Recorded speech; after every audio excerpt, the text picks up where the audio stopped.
Programa 16. Los polígonos y sus ángulos internos. En este programa se mostrará cómo se obtiene la fórmula para calcular la suma de las medidas de los ángulos internos de polígonos convexos. Si en un plano trazamos varios segmentos de recta, uno a continuación de otro, se pueden dibujar infinidad de figuras geométricas. Las que se forman cuando dichos segmentos encierran una región del plano se llama polígonos. El vértice es el punto en común de dos lados consecutivos. Y el ángulo que se forma entre ellos se llama ángulo interno. ¿Cómo son los ángulos internos y los lados de un polígono irregular? ¿Y los de un polígono regular? Observemos los siguientes polígonos. Son diferentes, pero ¿en qué consiste su diferencia? Si en cada polígono prolongamos cada uno de sus lados, ¿qué observas? Ahora prolonguemos los lados del polígono de la derecha. ¿Notas la diferencia? En uno de los polígonos, las prolongaciones de sus lados cortan a los demás lados. En el otro, esto no ocurre. Si en un polígono la prolongación de cualquiera de sus lados no interseca a los otros, entonces se dice que es un polígono convexo. ¿Qué otra diferencia hay entre ambos polígonos? Fijémonos ahora en los ángulos de los dos tipos de polígonos. En el polígono no convexo, ¿cuánto mide cada uno de sus ángulos? ¿Y cuánto miden los ángulos del polígono convexo? El polígono no convexo al menos tiene un ángulo que mide más de 180 grados, mientras que en el polígono convexo todos sus ángulos son menores que 180 grados.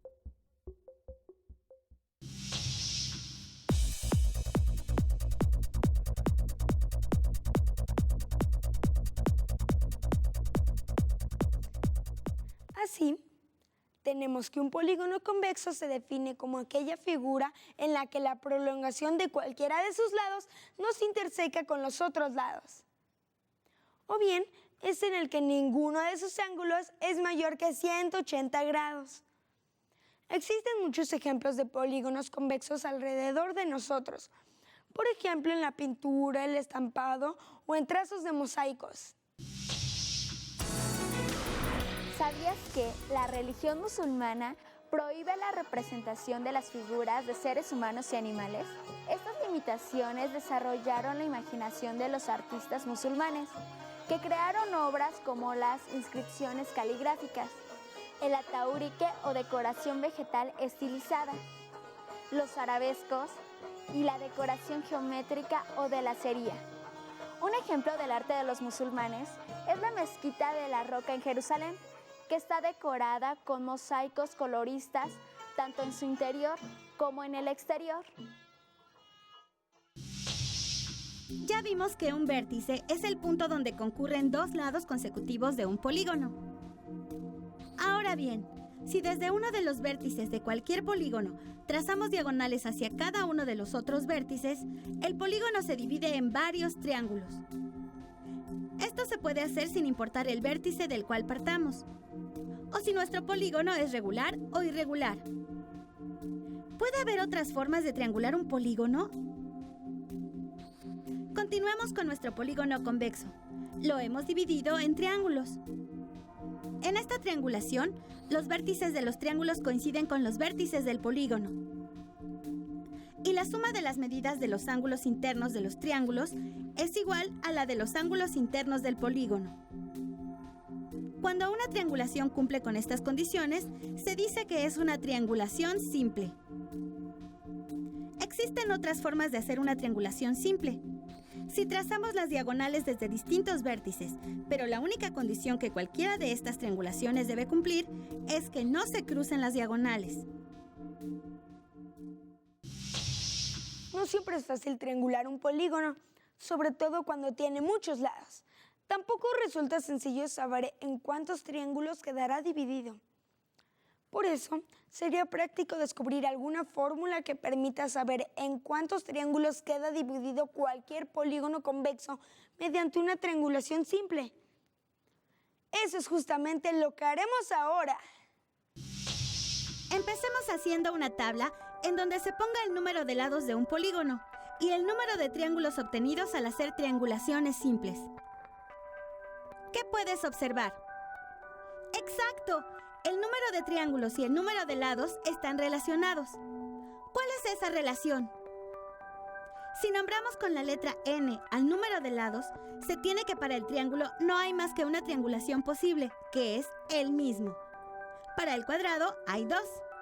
Para el pentágono son 3. Es decir,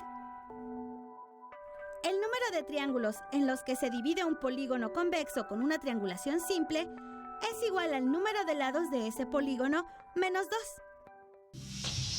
Hemos deducido la fórmula que nos permite saber el número de triángulos que obtenemos con una triangulación sencilla. Pero eso todavía no es suficiente para calcular la medida de los ángulos internos de cualquier polígono.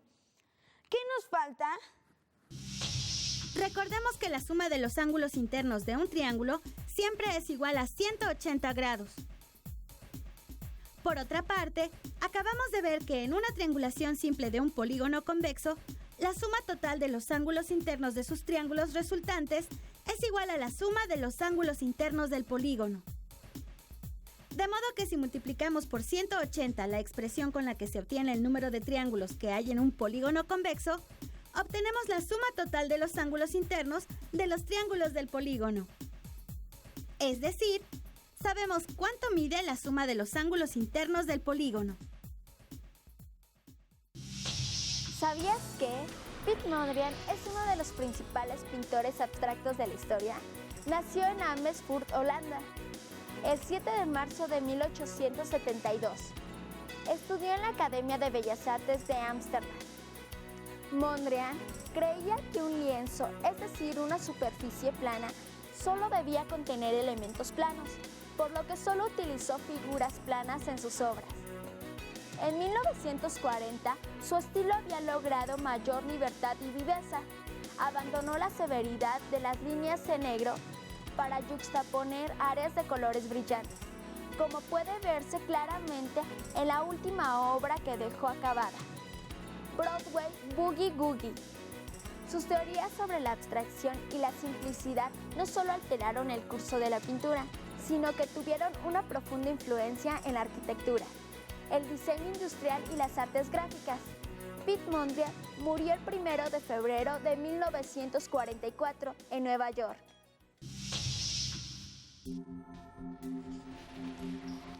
A ver, muchachos, vamos a revisar la tarea que les encargué.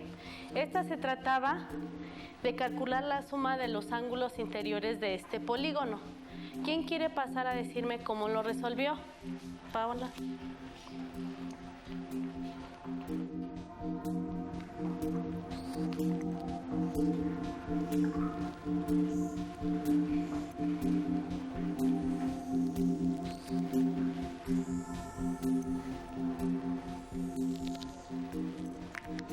Primero hice una triangulación simple, como lo vemos en la figura.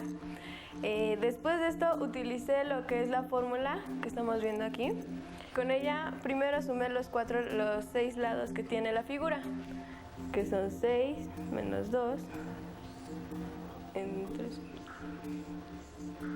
Esto me da a 4. ¿Sí? El número de los triángulos lo multiplico por 180 y me sale igual a 720, que es la suma de que me da los ángulos. ¿Todos obtuvieron el mismo resultado? Pasa, Paola, a tu lugar. A ver, Alexis. Maestra, yo triangulé el polígono de otra forma. ¿Cómo lo hiciste? Explícanos.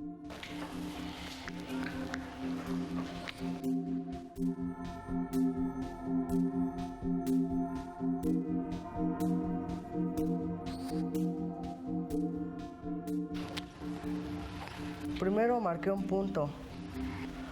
Después tracé segmentos.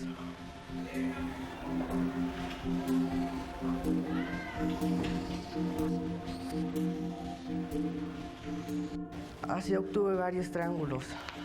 Pero no sé si la triangulación sea simple, ni tampoco si la triangulación funcione con nuestra fórmula. ¿Ustedes qué opinan? ¿Su compañero hizo una triangulación simple? Si fuese una triangulación simple, esta fórmula nos serviría para calcular los ángulos internos de este polígono. Si se tuviera que modificar algo, ¿cómo quedaría nuestra nueva fórmula? Aprendimos qué es un polígono. Conocimos dos formas para saber cuándo un polígono es convexo y cuándo no lo es. Vimos las características que debe cumplir toda triangulación simple. También obtuvimos una fórmula para saber el número de triángulos que podemos formar dentro de un polígono con una triangulación simple. Y por último, deducimos la fórmula para saber cuánto mide la suma de los ángulos internos de cualquier polígono. Sabiendo todo esto, los reto a que contesten las preguntas que el maestro formuló al final de su clase. ¡Hasta pronto!